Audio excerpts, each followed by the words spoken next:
So hello, ladies and gentlemen. You're very welcome to this session, this introduction to Neptra. Greetings from the land of the permanent grey cloud to the land of the long white cloud. My name is Ronan Fitzgerald, veterinary surgeon with the Global Technical Marketing team, which is part of the Pet Health Group in Elanco Animal Health. And it's my pleasure to share some thoughts with you on the subject of Neptra. Now, what I hope to do during the course of this presentation is to look at two key areas. Firstly, to look at this unique combination of active ingredients, and then to look at the convenience that the product brings. So why was Neptra developed? Well, we recognized that otitis externa is a leading cause of visits to the vet, and also that dog owners may struggle to give a full course of ear medication. And we know that vets can be frustrated with the poor owner compliance. So the intention was to introduce a narrower spectrum product that would address these concerns and the majority of otitis externa cases seen in general practice. So what we were striving to achieve with Neptra was something that would give guaranteed compliance. That was a one-dose treatment that was easy to use and which would work for most cases. Now we know that otitis externa treatment can be challenging. A dog owner survey was carried out a couple of years ago looking at 2,000 dog owners from across Europe. And they were interviewed about the difficulties of complying with treatment regimens. And some of the comments are captured here, and some of the findings. Over half, 55% of owners find it difficult to give ear medication twice daily to their dog for 2 weeks. The majority, 70% of dog owners, would prefer a single dose application given by the vet over home treatments for a longer period of time. And for 4 out of 5, 86% of owners, reducing stress for their dog is a priority when treating ear infections. It's also worth noting that even if a client is able to administer a product, they may still prefer to have that responsibility lifted from their shoulders and for the vets to do it if that's possible. So we know that infection is a major aspect, a major component of otitis externa. In New Zealand, Neptra is licensed for the treatment of otitis externa in dogs associated with susceptible strains of yeast, Malassezia pachydermatis, and bacteria, Staphylococcus pseudointermedius.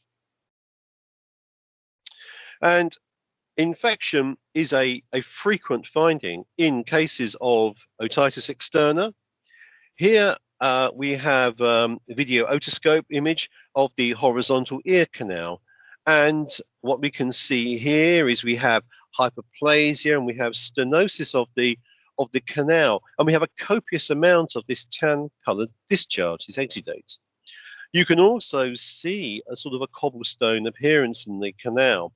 Now, this is suggestive of ceruminous gland hyperplasia. And this in turn can be caused by the presence of Malassezia.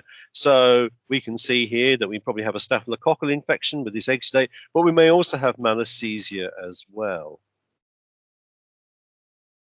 Now, when it comes to diagnosing otitis externa, the trinity is really taking a good case history, examination of the ear with an otoscope, and cytology and culture and sensitivity. Here we have another view down the ear, and looking at the ear, examining it, that in its own right, before we even get to cytology, before we even get to culture and sensitivity, can tell us an awful lot. Again, this is taken from video otoscope footage, looking down the horizontal canal. We have severe erythema, and you can see, again, a tan-colored exudate that's present. We have the canal is edematous, it's narrowed. It would make it difficult to visualize the tympanic membrane clearly. And once again, we can see this cobblestone appearance. As I mentioned just now, this could be suggestive of the presence of malassezia. But the other thing is, if this were to be a spaniel, for example, they are prone to ceruminous gland hyperplasia. So there's a lot of information that we can get just by looking down the ear. And of course, we're looking out for other causes of otitis externa. Ear mites and grass seeds are two examples which would be classed as primary causes of otitis, where their presence can actually initiate the inflammation of the ear. Cytology is another key aspect of diagnosing otitis externa. Examining the exudate is simple, quick, and inexpensive, and it should be performed on every case presenting with clinical signs of otitis externa. It allows the clinician to confirm or rule out the presence of infection, and it allows the clinician to characterize the infective agent. So, do we have yeasts and or bacteria present? If bacteria are present, are we looking at rods or cocci? And this helps to guide our choice of treatment. Now, the presence of rods is an indication for culture and sensitivity to be carried out, because we need to know the sensitivity of this particular pathogen. Culture and sensitivity has its place, and certainly if we see rods, this is a situation where we'd be thinking about doing that. Cytology is also useful to monitor the response to treatment, particularly for chronic infections. It enables us to have a yardstick comparing what we saw last time with what we see now. So it's a very useful way of assessing progress. And something else that examining the ear and cytology allows us to do is to determine whether or not we have biofilm formation. Biofilm formation is something of a hot topic at the moment. We know it can occur in situations where we have orthopedic implants, but there's a lot of talk now about biofilm formation in the bladder and indeed in the context of otitis externa as well. And biofilm is important because it forms a protective matrix which makes it harder for our topical products to actually get access to the pathogens we're trying to eliminate. And as it happens, malassezia is a very efficient biofilm formation, as indeed is Staphylococcus, and indeed so is Pseudomonas. So the presence of biofilm makes it much harder for our topical products to get to the organisms. So it's something that we really should be mindful of and be looking out for. So what is the role of culture and sensitivity in otitis externa? Well, we've said that examination of the ear with an otoscope and cytology are very important. Culture and sensitivity is used alongside cytology. And certainly, if we saw the presence of rods, if we saw the presence of a gram-negative infection, we would really want to know what we had and what it was sensitive to. One of the things, of course, with culture and sensitivity is that it's perhaps less useful, less appropriate in the context of an ear infection. Culture and sensitivity is really looking more to that situation with systemic treatment. Whereas if we treat an ear infection, of course, we're using a product and using high levels of antibiotic, which to a certain extent makes the whole discussion around exceeding the MIC somewhat superfluous, because you're putting in high levels of active. But certainly culture and sensitivity has a part to play in the diagnosis and management of otitis.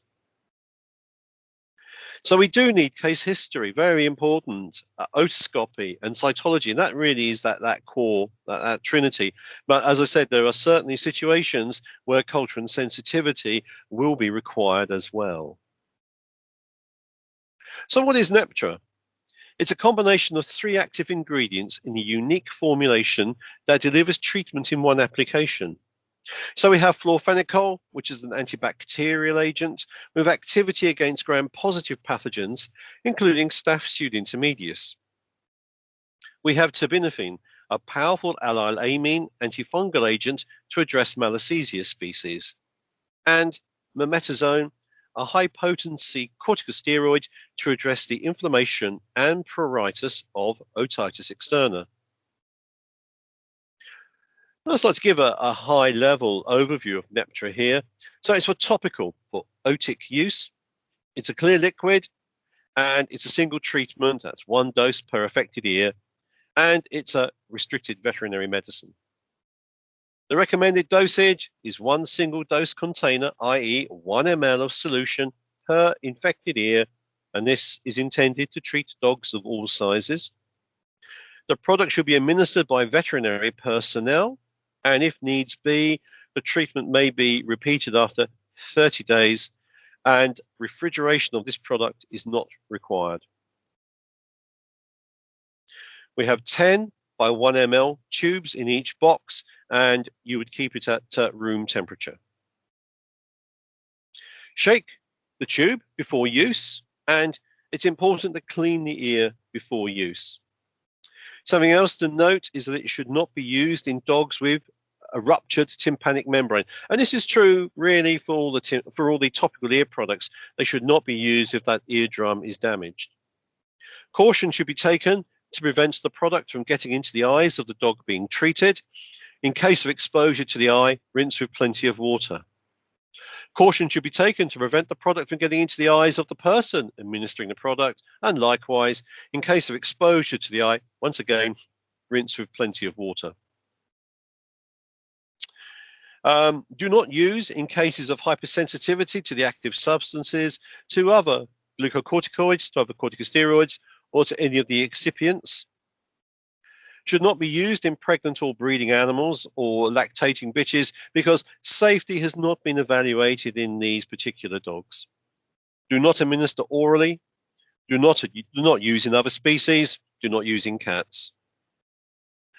Should be used with caution in dogs with hepatic impairment or endocrine conditions due to corticosteroids. So one will be thinking here diabetes, hypothyroidism, for example. Do not use in dogs with generalized dermaticosis, and the safety of the product has not been established in dogs less than 3 months of age. What I would like to do is to share with you the results of field studies that were carried out in the USA and in the European Union. So first of all, the American field study. This was a multi-center, negative controlled field study conducted over 30 days according to good clinical practice guidelines. And the study endpoint was clinical scoring of the common clinical signs of infection that cause dog owners to seek your care. So erythema, exudate, swelling, and ulceration. Each one of these is assessed and each one is given a score. These are client-owned dogs with bacterial and or fungal otitis externa confirmed by clinical signs and culture. The dogs were evaluated on days 0, 7, 14, and 30. And each affected ear was given a subscore based upon severity, 0 being none, 1 mild, 2 moderate, 3 severe. And what they did was they would create a total clinical score, which was the sum of each of the 4 subscores, those signs I mentioned earlier. And for a dog to be admitted to the study, a total score greater than or equal to 6 out of 12 was required for a dog to be enrolled in the study. Now, treatment success was defined as a clinical score of less than or equal to 3 out of 12 on day 30, with no subscore getting worse at the day 30 assessment. So not only did the score have to come in at 3 or less out of 12, but if any one of the subscores had actually worsened by day 30, that would be a failure. So in the study, Neptra, or Claro, as it's called in the USA, was compared with a placebo, and this is the vehicle control, so the product without the active ingredients. And what we can see is that the success for the Neptra group, the Claro group, where the score came down to 3 or less, the success was 72.5%. And the failure, where that score had exceeded 3, was 27.5%. For the dogs receiving the placebo, the success was just 11.1%, but the failure was 88.9%, and the success rates of the 2 groups was indeed significantly different. So if we look at these results, just showed in a graphical form. So this treatment success was defined as substantial alleviation of otitis externa based on the improvement in the clinical severity score at day 30. And we can see that there is a substantial difference, a significant difference in terms of that success for the Neptra group compared to the control group. And of course, it's a field study, so you're also looking at safety and tolerance as well as efficacy. And the analysis included looking at adverse events reported by the pet owner, as well as hematology, serum biochemistries, urinalysis, and a qualitative hearing evaluation. Few adverse events were observed, and these were not considered attributable to the study drug. Changes in chemistry and hematology parameters were within normal range and determined as being not physiologically relevant. So it was possible to conclude that the product was well tolerated in a well-controlled field study on dogs with naturally occurring otitis externa. And this result represented, both in terms of efficacy and safety, it was a very good result, and it showed that the product was very effective at dealing with these cases of otitis. Turning our attention to the EU field study, here there was a positive control.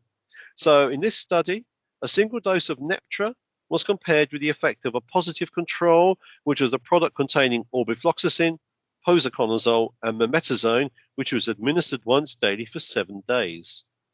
Again, we had client-owned dogs with bacterial and or fungal otitis confirmed by clinical signs and cytology. In this study, dogs were evaluated on days 0, 7, 14, and 28. And as with the US study, each affected ear was given a subscore based upon severity, going from 0 to 3. And that again, as before, the total clinical score was the sum of each of the 4 subscores, and a total clinical score greater than or equal to 5 out of 12 was required for trial entry. And treatment success was defined as a clinical score of less than or equal to 3 out of 12 on day 28. And so a variety of criteria were assessed in this study, and here we can see some of these results as assessed at day 28. So firstly, the percentage clinical success, which is that reduction of the total clinical score to less than or equal to 3. Good result for both products, 87.4 for Neptra, 79.5 for the positive control, which is Positex. The percentage clinical relapse, where that total clinical score went up to 5 or above, then it was just 2.2 for the Neptra group and 3.1% for the Positex group. And there was also an investigator assessment where the investigator assessed the degree of treatment success. And those dogs that were deemed to have shown a good or an excellent response to treatment was 75.5% for the Neptra group and 60.6% for the Positex group.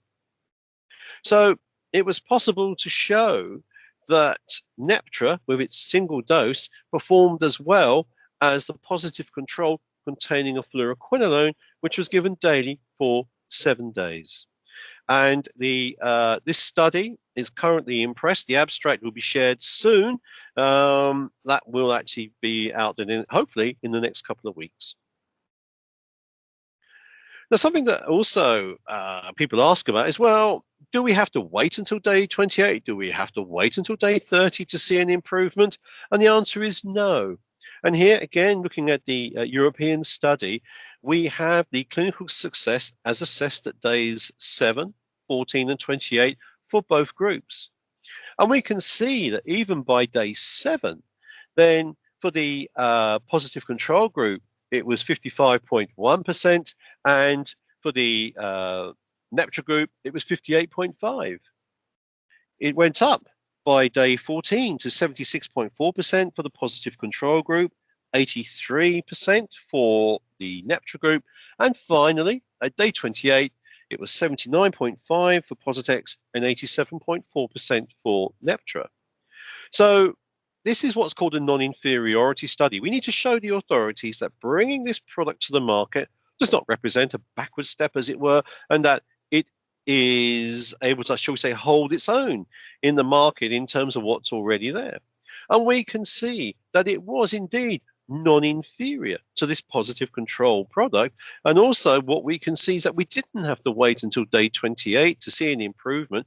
By day 7, we could see an improvement that, over half the animals had an improvement of that score less than or equal to 3. So although the maximum response may not be seen, the maximum clinical response may not be seen until day 30, we know that we don't have to wait that long to see signs of improvement. So again, one of the other things, the other sides of the coin to assessing the efficacy is to assess the tolerance. Analysis included adverse events reported by the pet owner, and as before, few adverse events were observed, and these were not considered attributable to the study drug.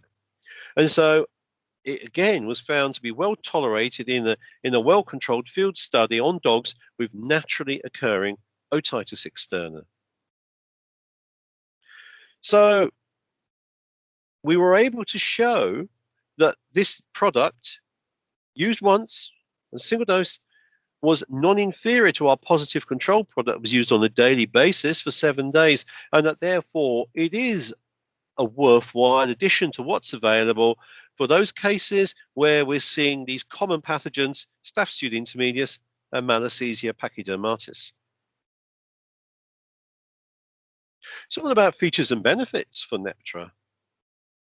Well, what I'd like to do is to have a closer look at the active ingredients. And we have 3 active ingredients, as we said, in Neptra. We have our terbinafine, we have our florfenico, and we have mometazone. Terbinafine is an allylamine. It delivers potent antifungal activity, and it has a different mode of action to azoles. So, for example, different to ketoconazole, fluconazole, and therefore there isn't a risk of cross-resistance, and we're delivering it in a high concentration. The glucocorticoid is mometazone furoate, and this is a very potent topical steroid. This is a list of the glucocorticoids that are available in ear products, and this is looking at the going from most potent to least potent. And we can see that at the top of the list, on a par with hydrocortisone aceponate, is mometazone furoate. Now, the great thing here is that mometazone furoate is described as being a new generation steroid or a soft steroid, in that it has a high level of activity, but it has a favorable safety profile. It has 7 times the potency of betamethasone, but has a favorable safety profile. So it's efficacy with tolerance. And we have florfenicol. Florfenicol is a niche antibiotic in companion animal medicine, and as I shall show shortly, it has good activity against Staph pseudintermedius. It's more potent than chloramphenicol, and it's not used in human medicine. It's used in a variety of formats in large animal medicine, but very little use on the companion animal side. It is not a fluoroquinolone, and best practice, its use to be based on cytology and indeed culture and sensitivity. Now, in 2018, WHO published a revised report on the critically important antimicrobials for human medicine. And they had different categories of antimicrobials. And the highest category would be the critically important antimicrobials.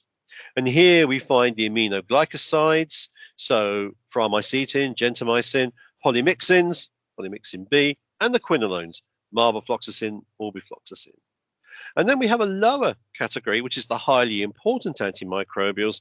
And here we would find the amphenicols, including florfenicol, and the steroid antibacterials, fusidic acid.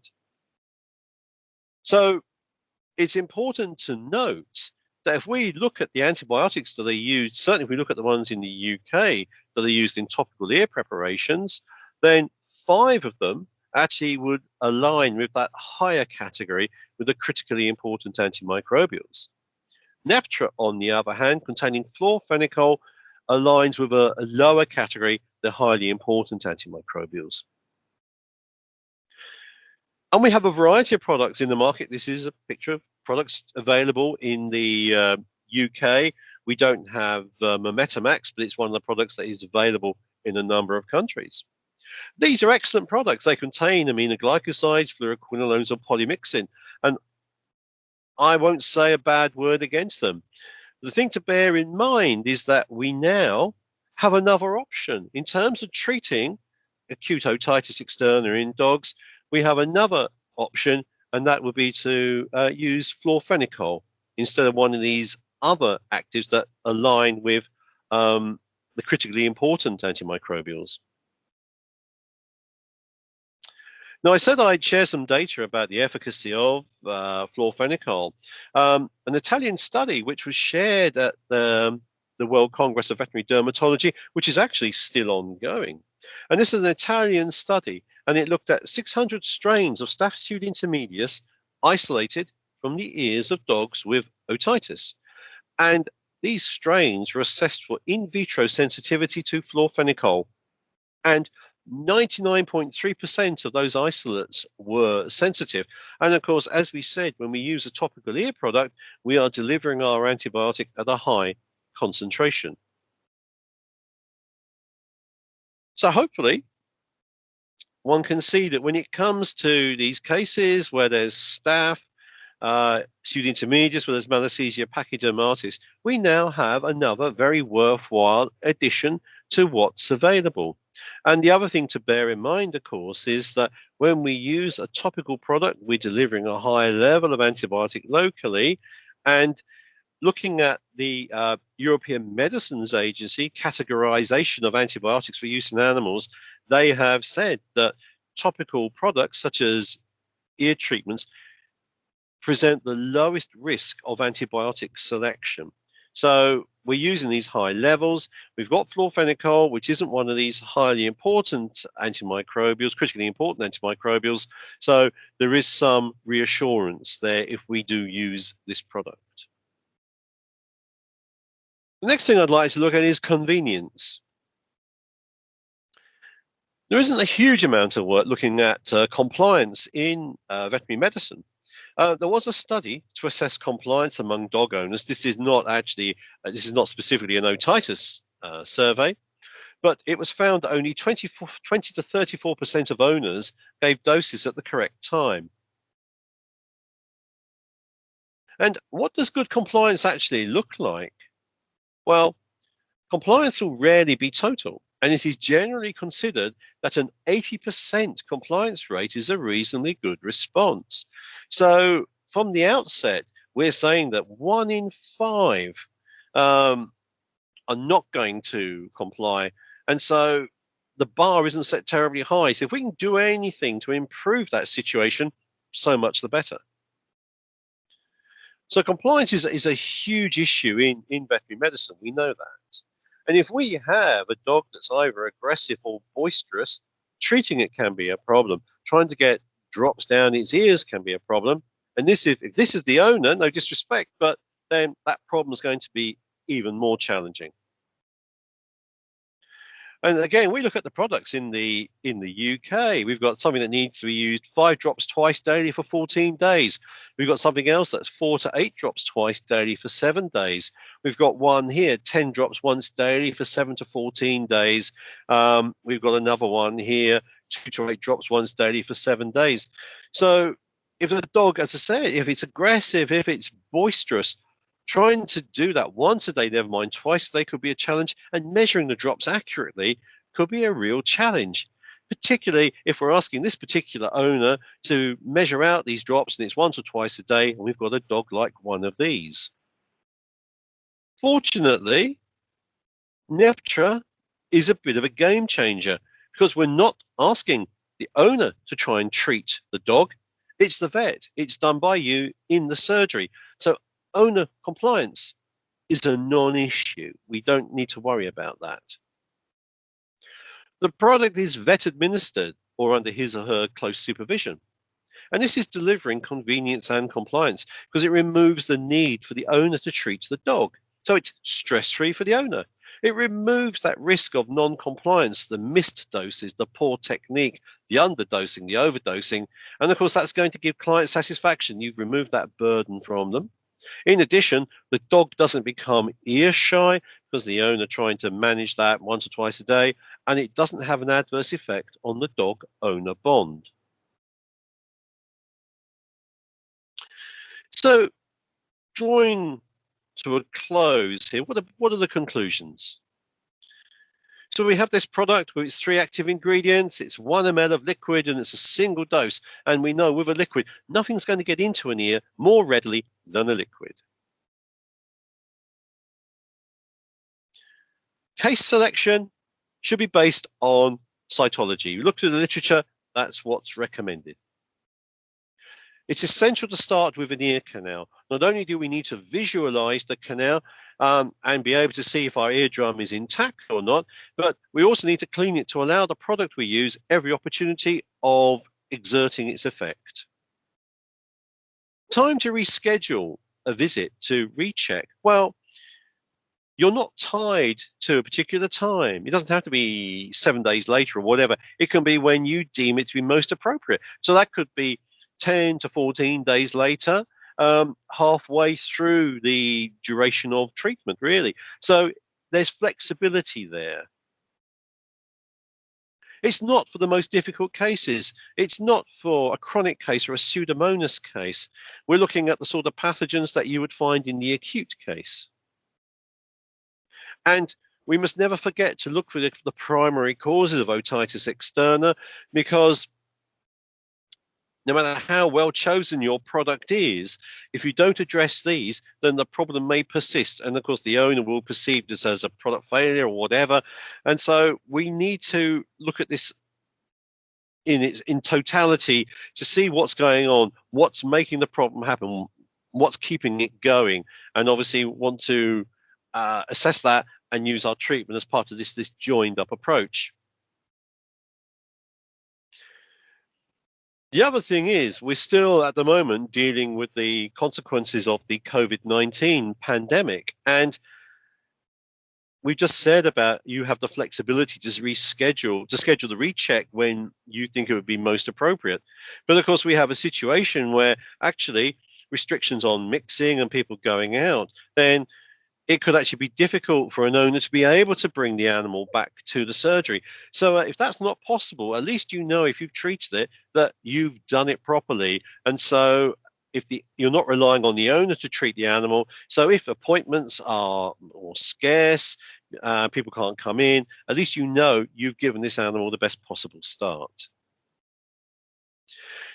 Now, the other thing is, I mentioned about addressing those primary causes. This is a dog that's had a total ear canal ablation and bular osteotomy. Trouble is, this dog still has pruritus, and we can imagine how frustrating an owner would be if this dog had had quite extensive surgery and the dog is still presented because it has pruritus. And this would be suggestive that the primary cause of the otitis was some sort of allergy. So we may be looking at atopic dermatitis. And how frustrating for the owner that the dog has had this surgery, and yet there's still an issue where the pinna has this erythema, where there's pruritus. So we must always bear in mind the importance of the primary causes to the condition and the resolution of otitis. So why use Neptra? Well, the product is effective against the most common bacterial and fungal pathogens associated with otitis externa.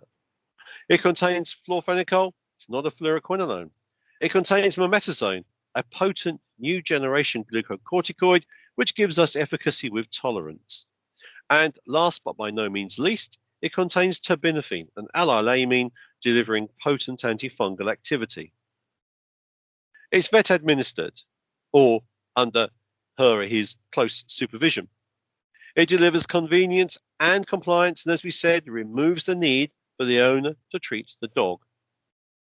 Now, it should be used for acute otitis externa or acute exacerbations. It's not for the chronic, the difficult, or the pseudomonas case, and it shouldn't be reserved for the difficult cases.